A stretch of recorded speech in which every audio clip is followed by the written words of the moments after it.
race on your side victory. 안녕하십니까? 빅토리 입시의 빅토리쌤입니다. 오늘 2022학년도 서강대학교 분석방송을 한번 해볼 텐데요. 과연 교과 전형이 신설되었다고 하는데 이게 정말 교과만 들어가는 것인가? 그리고 종합 전형은 또 어떻게 평가를 하는 것인가? 그런 부분들에 대해서 이야기를 해보도록 하겠습니다. 그럼 구독, 좋아요, 그리고 출발해보도록 하겠습니다. 시작에 앞서서 주관적인 의견이 있다는 점도 잠깐 말씀을 드릴게요. 오늘의 목차입니다. 2021학년도와 2022학년도 어떤 점들이 달라졌을까? 그래서 우리 애들이 대학교 갈 때 어떤 걸 더 챙겨야 될까? 그런 부분들에 대해서 이야기를 해드릴 거고요. 그 다음에 학생부 교과 전형, 고교장 추천 전형이 생겼는데 얼만큼 추천을 받는가? 그리고 예상 등급은 어떻게 되는가? 그 부분들에 대해서 말씀을 드릴 거고, 학생부 종합 전형, 2차 전형 없어졌다는데 어떻게 해? 그 예상 등급까지 말씀을 드리겠고, 이제 그래서 내가 앞으로 뭘 해야 돼? 서강대학교가 좋아하는 생활기록부는 어떻게 만들었는지를 한번 알려드리도록 하겠습니다. 그러니까 같이 한번 알아보자고요. 첫 번째, 2021학년도와 2022학년도는 어떤 변화가 있는지 한번 차근차근 알아보도록 하겠습니다. 우선 교과 전형 신설과 정시 40%가 이제 이만큼 이제 많이 선발을 하게 되는데요. 정부의 영향력이 있다고 판단합니다. 학생부 종합전형은 2차 전형이 사라졌습니다. 원래 2021학년도 학생부 종합전형 2차에서는 자기소개서를 수능 이후에 이렇게 제출을 해서 서강대 윗대학에 합격할 정시 성적이 나온 학생들이 있다면 수능 이후에 자기소개서를 제출하지 않았었습니다. 그래서 1차의 모집 단위와 2차의 모집 단위의 경쟁률과 점수 차이도 큰 폭으로 차이가 났었죠. 하지만 2022학년도부터는 통합적으로 1차처럼 선발을 하여 기존의 납치 방지 제도였던 2차 전형이 삭제가 되었습니다. 이 부분에서 서강대학교가 전략적으로 합격하는 학생들의 성향을 다르게 받겠다라는 부분들이 있었는데요. 그 부분들에 대해서 조금만 더 자세하게 이야기를 해보도록 하겠습니다. 그것을 이해하기 위해서는 일단 서성한 이 세 가지 학교의 교과 전형을 비교해 볼 필요가 있겠는데요. 결론적으로는 이 세 개 대학교를 다 쓴 학생은 그리 많지 않을 것으로 예상이 되고 있습니다. 우선 교과의 경우는 비슷해 보이지만 다 다른 모습을 보이고 있습니다. 서강대 같은 경우는 교과 90%에 비교과 10%, 성균관대는 교과 100%로 보이지만 진로 선택 과목 20%의 정량평가로 인해 학종의 색깔이 강하게 나타나고 있습니다. 그리고 한양대 같은 경우는 순수 교과 100%를 고집하고 있고요. 수능 최저 또한 서강대는 국어, 수학, 영어, 탐구 한 과목이 3개 합 6등급이었고요.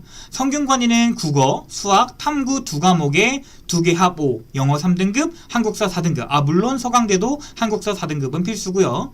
또한 저번 영상에서도 보았듯이 성균관대학교 탐구 2과목이 2과목 평균 소수점이 절사가 되기 때문에 1등급과 1.5등급을 받아도 1등급처럼 된다는 거죠. 그리고 제2 외국어는 탐구를 대체하고 있으니까 이런 것 또한 알아두시면 좋겠고요. 한양대는 수능 최저가 없고요. 이렇게 수능 최저로 본다면 합격생들의 예상 등급도 유출을 할 수가 있습니다. 한양대학교 같은 경우는 1.0등급에서 한 1.2등급대, 서강대학교 인문은 1.3등급대, 자연은 한 1.5등급대가 가장 많이 합격할 것으로 보이고 있고요. 성균관대 같은 경우는 이 진로 20%의 변수가 있어서 정량평가에 따라서 1등급 중반 혹은 3등급대까지 합격할 수 있다라고 판단하고 있습니다. 고로 이 세 개 대학을 모두 교과 전형으로 중복 합격하는 학생들은 정말 소수에 불과할 것으로 예상되고 있습니다. 서강대학교의 자연계열을 지원하는 학생들은 인문계열보다는 조금 더 낮은 등급대가 합격하지 않을까라고 예상을 하고 있고요. 성균관대나 한양대학교는 대체적으로 공대가 유명하죠. 자연계. 그렇게 자연계 강세를 보였지만 서강대학교 같은 경우는 인문계열이 항상 강세를 보여왔습니다. 또한 높은 수능 최저 등급으로 인해서 서성한을 중복 합격한 자연계열 학생들이 어떤 선호도를 가지고 있을지 모르겠지만 저는 성균관대나 한양대학교로 조금 몰릴 가능성이 있다라고 생각합니다. 그래서 서강대학교 자연계열 같은 경우는 교과는 한 1.4등급대 정도부터 시작하지 않을까라고 추측을 하고 있습니다. 2021학년도의 경우는 서강대를 정시로도 갈 수 있는 친구들은 그 보험으로 수시 납치를 방지 위해서 서강대 2차에 학종 원서를 넣는 경우들이 있었습니다. 그래서 1차와 2차는 성적과 학생들의 분포도의 차이가 있었고요.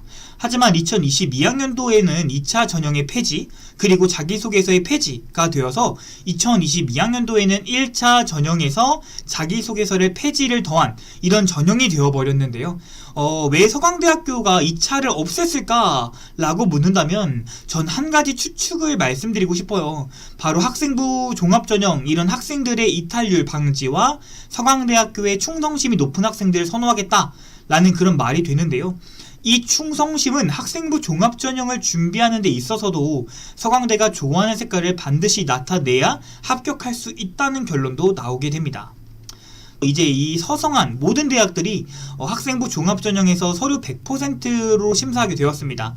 자기소개서는 성균관대만 제출이 되어 있고요. 이런 점들을 바라보았을 때 기존의 전공적 합성보다는 학업 역량을 우수하게 평가했던 서강대학교도 이제는 서강대 인재상과 평가 방식에 부합하는 학생을 작년보다는 좀 더 보겠다라는 말로도 해석이 됩니다. 4차 산업에 걸맞는 공학적 인재를 선발에 좀 더 힘을 쓰고 한양대, 성균관대에 밀리지 않겠다는 이런 정면 승부적인 모습도 보이고 있는데요. 또한 정시 전형의 부분에서 이렇게 수학의 가중치가 1.4에서 1.3으로 이렇게 소폭 하향된 점들을 보았을 때 이제는 수학만 잘하는 친구들보다는 종합적으로 우수한 인재를 선발하겠다는 이런 서강대학교의 전략적인 모습도 볼 수가 있었습니다. 다음은 서강대학교 학생부 교과 고교장 추천 전형에 대해서 알아보도록 하겠습니다. 신설되는 전형으로 몇 등급대 학생들이 합격할까? 나 1등급인데 써도 돼? 라는 고민이 있으실 텐데요. 서강대학교 환산 점수는 어떻게 구하고 몇 등급대가 합격하는지 한번 알아보도록 하겠습니다. 서강대학교 학생부 교과 전형 고교장 추천 전형이 신설되었고요. 재수생은 불가합니다. 그래서 현역 고등학교 3학년 졸업 예정자 친구들만 가능하며 4학기 이상 국내 고교에서 성적을 취득해야 됩니다. 그리고 추천 인원은 10명이고요. 하지만 서울대가 2명, 연대가 5%, 고대가 4% 등등 상위대학교들을 고려해 봤을 때는 서강대 추천을 받는 학생들이 고교마다 10명씩 꽉꽉 채워서 이렇게 추천을 받지는 않을 것으로 보입니다. 그리고 교과 점수는 90점, 그리고 이제 비교과는 10점이라고 되어 있는데요. 이 비교과 10점이 학생부 종합전형 10점이 아니라 출결과 봉사입니다. 그 점 알고 가셨으면 좋겠습니다. 그리고 이런 계산식에 대해서는 잠시 뒤에 말씀을 드리겠고요. 수능 최저는 국어, 수학, 영어, 탐구 이 4개 중에서 3개 합 6입니다. 한국사는 4등급이고요. 근데 여기서 유심히 바라봐야 될 부분이 있어요. 그러니까 선택 과목 간의 구분이 없다라는 말들인데요. 보통 우리 이공계열 친구들은 수학에서 미적 혹은 기하를 선택해야 되고, 그리고 자연계열에서는 과탐을 응시해야 되는 경우들이 많았습니다. 근데 서강대 같은 경우는 그런 게 없대요. 즉 다시 말해 내가 수학이 조금 어려워? 근데 확통은 할 수 있어. 이러는 경우는 확통을 선택해도 되고, 과학이 어려워? 그럼 사탐을 선택해도 되고, 이런 말들이 나오게 된다는 겁니다. 그래서 이렇게 서강대의 경우는 전공과 관련된 깊이보다는 내가 학업을 수행할 수 있는 수학적 능력이 있어? 라는 것들을 좀 더 보는 경향들이 있는 것 같습니다. 이제부터 조금 어렵습니다. 다음은 학생부 종합전형의 이제 등급제, 이 800점에 대해서 어떻게 산출이 되는가를 한번 알아볼 건데요. 일단 등급으로 나오는 계산을 해보자면 단위수의 석차 등급을 곱하고요. 그리고 그것을 단위수 총합으로 나누는 계산 방법입니다. 요거 한번 볼게요. 자, 예를 들어서 우리 아이가 국어 과목을 받았어요. 국어 과목을 단위수가 4단이고요. 석차 등급을 2등급을 받았다라고 가정을 해볼게요. 그럼 이 석차 등급 2등급을 여기다 놓고 단위수를 여기다 놓습니다. 마찬가지로 이 석차 등급 1등급을 여기다 놓고 단위수를 5 여기다 놓고요. 여기도 3 여기다 놓고 여기에 3을 여기 3 안 보이는데 요거 3입니다. 요걸 3을 놓고요. 그리고 거기에다가 나누기로 4 더하기 5 더하기 3 요걸로 나눠지게 되는 겁니다. 그러면은 1.83xx가 나오는데 반올림해서 1.83이 나와요. 그리고 900점 만점에서 99점 빼기 내가 받았던 점수에다가 곱하기 100을 하면 이 친구 점수는 717점이 나오게 되는 겁니다. 그쵸?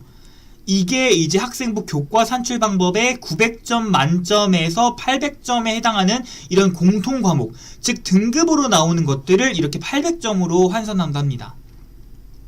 두 번째가 ABC로 나오는 거 있잖아요, 어머님들. 그거 100점 만점입니다. 성취도도 계산한 방법인데요. 우선 취득 성취 비율을 2로 나누고 성취도 하단 비율의 성취를 합계를 더합니다. 이게 뭔 말이냐면, 첫 번째 우리 아이가 만약에 이 과목 D등급을 받았어요. 이 D등급을 받았는데 성취 등급을 100점에서 20%밖에 A를 안 줬대요. 그러면 이 20%에서 나누기 2를 하고 나머지 30%와 50%를 여기다가 더합니다. 그죠? 그러면은 20 나누기 2는 10이 되고 30 더하기 50은 80이 되니까 10 더하기 80은 90이 된다는 거죠. 그렇게 하고 난 다음에 이 단위수 곱하기 내가 받은 점수에다가 단위수를 나누게 되면 이렇게 78.21이라는 점수가 나오게 됩니다. 그렇게 되는데요. 결과적으로 A를 받는 건 당연하겠고 A의 비율이 작고 그 나만 잘한 과목의 단위수가 높으면 결과론적으로 높은 최종 점수를 받게 되는데요. 이렇게 성취등급제는 800점, 앞에 나와 있는 거, 이렇게 성취등급제는 800점, 이렇게 성취도는 100점, 이렇게 성취평가 부분에서 이제 900점이 나오는데요. 이 앞에 게 중요할까요? 뒤에 게 중요할까요? 라고 한다면 물론 둘 다 중요하겠지만 이 뒤에 거, 이렇게 ABC로 나오게 되는 이 부분 같은 경우에 굉장히 중요한 비밀이 숨겨져 있습니다. 그거를 잠시 뒤에 한번 알아볼게요. 제가 이거 궁금해가지고 5.1등급과 5.2등급의 차이가 얼마나 날까라고 한번 생각해봤어요. 그렇게 등급간 환산 점수를 한번 해봤거든요. 그렇게 1등급 여기다 놓고 여기다가 곱하고 또 1등급 받았어 여기다 놓고 단위수 여기다 놓고 여기다 나누기 4 하니까 1.0등급 친구는 그냥 1.0이 되더라고요.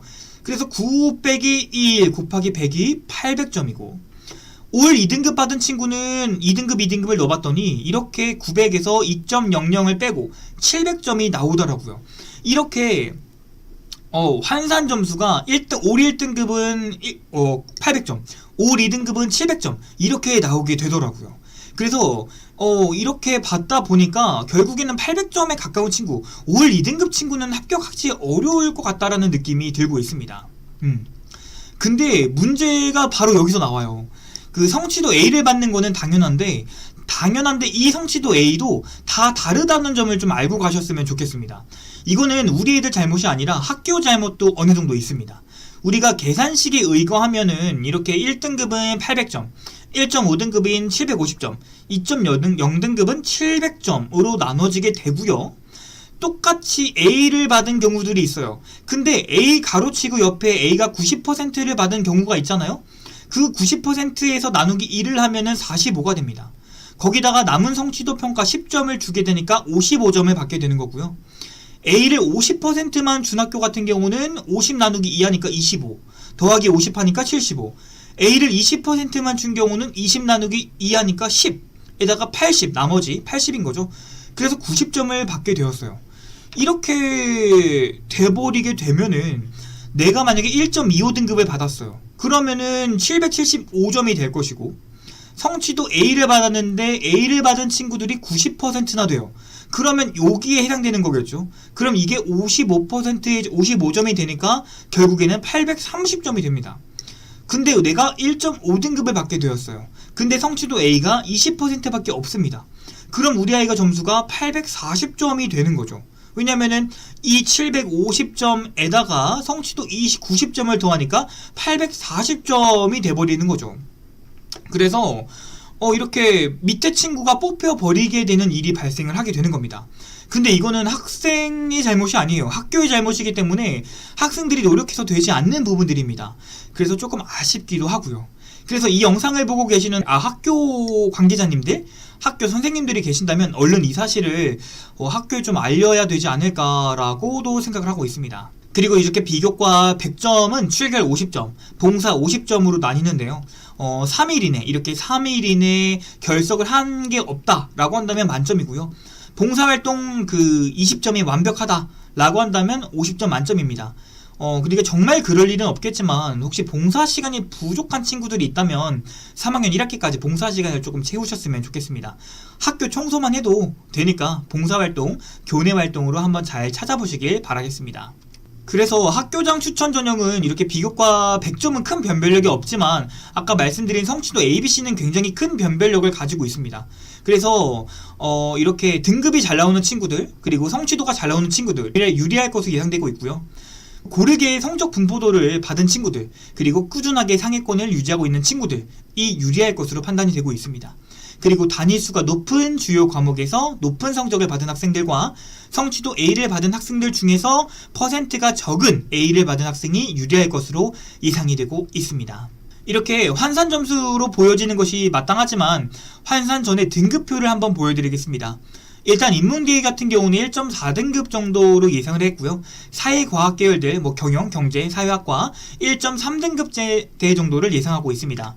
연고대 같은 경우는 학교장 추천 전형 학생들이 한 1.0에서 한 1.2 정도로 판단했을 때 서성한 중에서 최저가 있는 성균관대학교와 비교를 하였고 순수 교과 싸움은 성균관대보다는 서강대가 더 치열할 것으로 예상이 되고 있어요.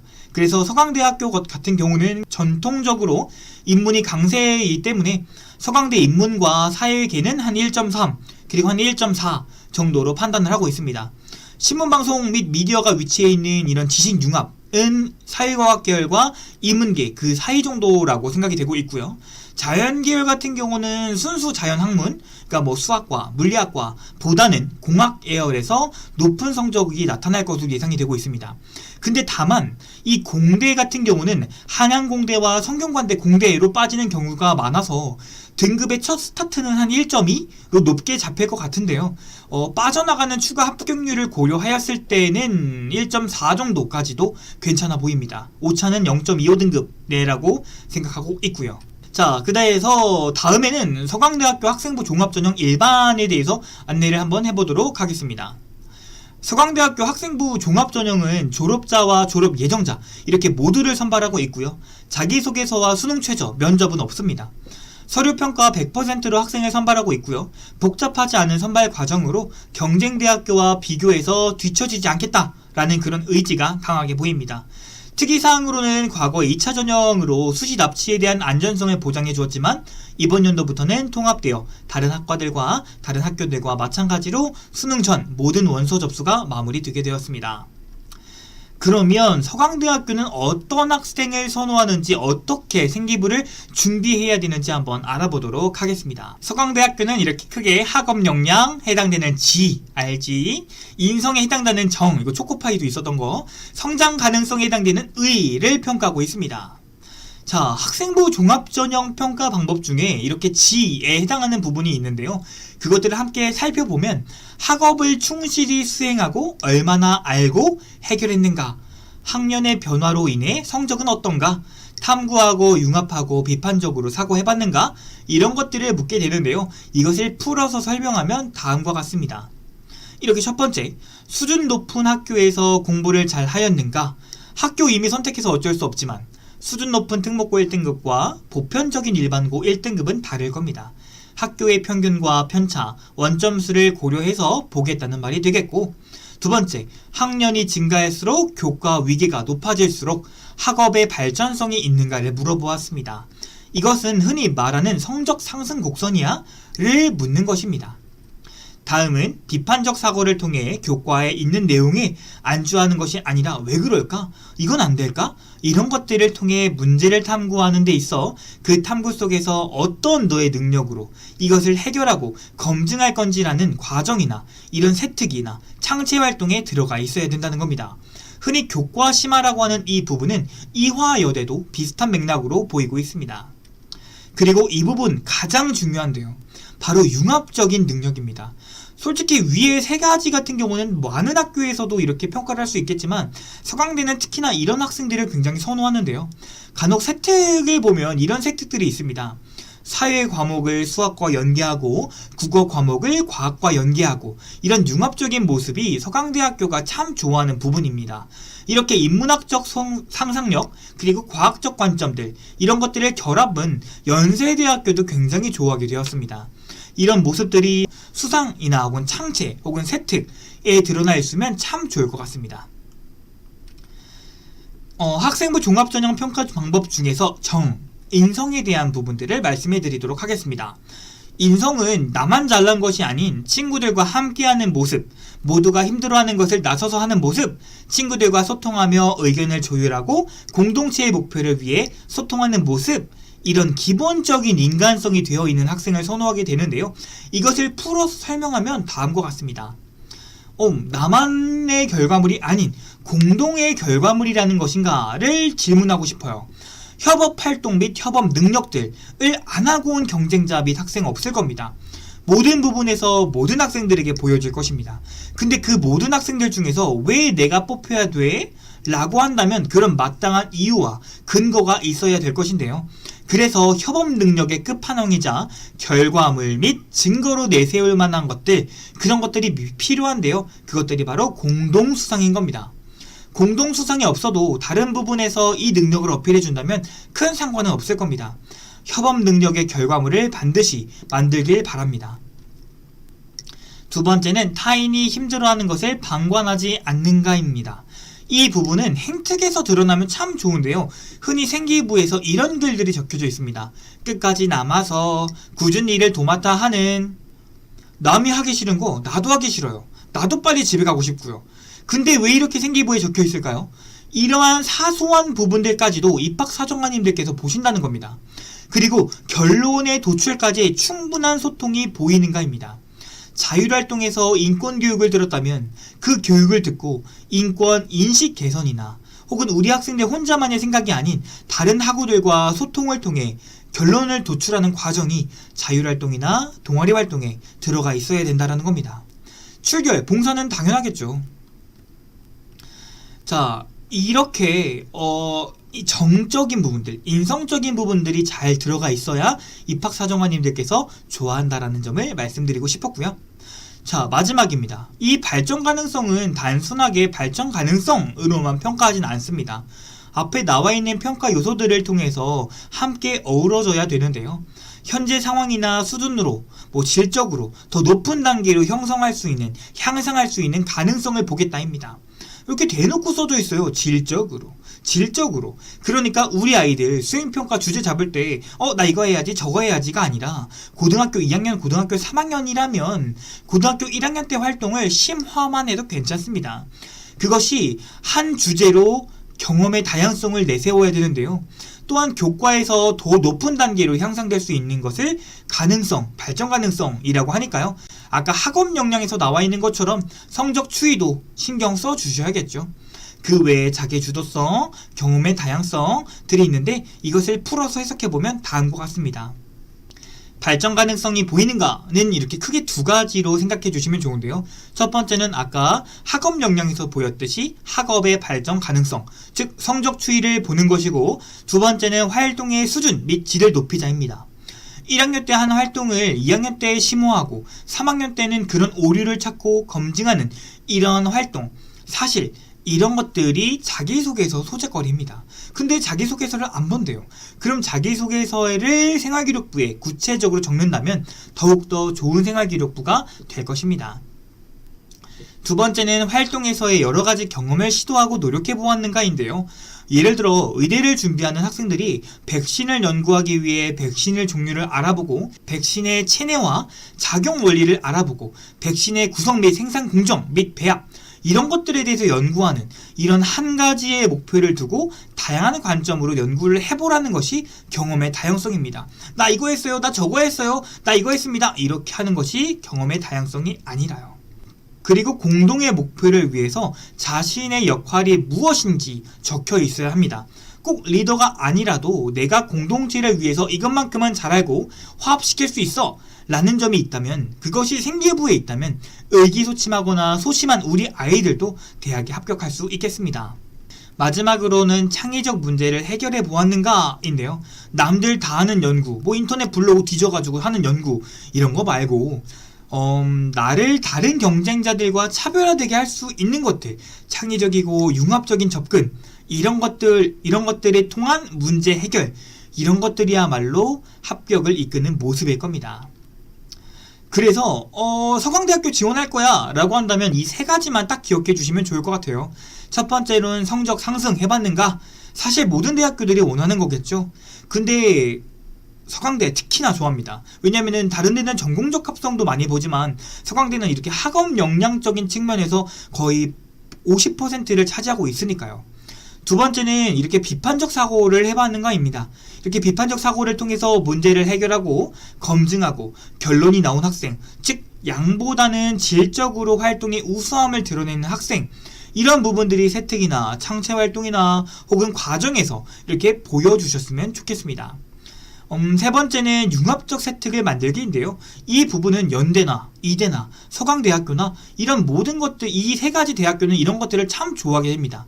다른 과목과 연계해서 본인의 문제나 호기심을 해결하는 학생, 이 서강대학교의 인재상일 겁니다. 다른 거 모르겠어요? 그럼 이 세 개만이라도 기억을 해주셨으면 좋겠습니다. 종합전형을 등급으로 나눈다는 것은 사실 큰 오류가 있습니다.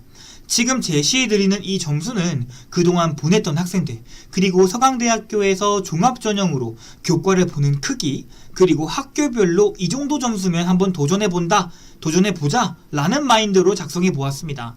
물론 학교마다 편차도 다양하겠고 일반고지만 외고만큼 좋은 학교도 있지만 보통 이 정도가 합격하고 선발되지 않을까라는 예상을 하고 있습니다.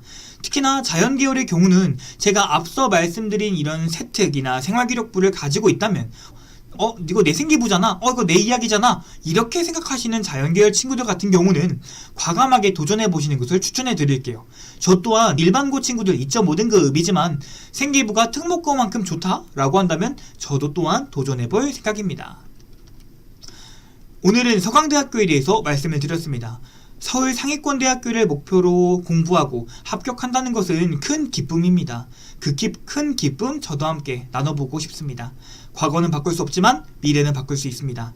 우리 힘을 합쳐서 우리 자녀들의 밝은 미래에 도움이 되었으면 좋겠습니다. 빅토리 입시랩 이우승 대표, 오늘은 여기까지 방송을 하겠고요. 잠시 뒤에 1대1 방송을 통해 학부모님들의 궁금증을 해결해 드리도록 하겠습니다. 잠시만 기다려주세요.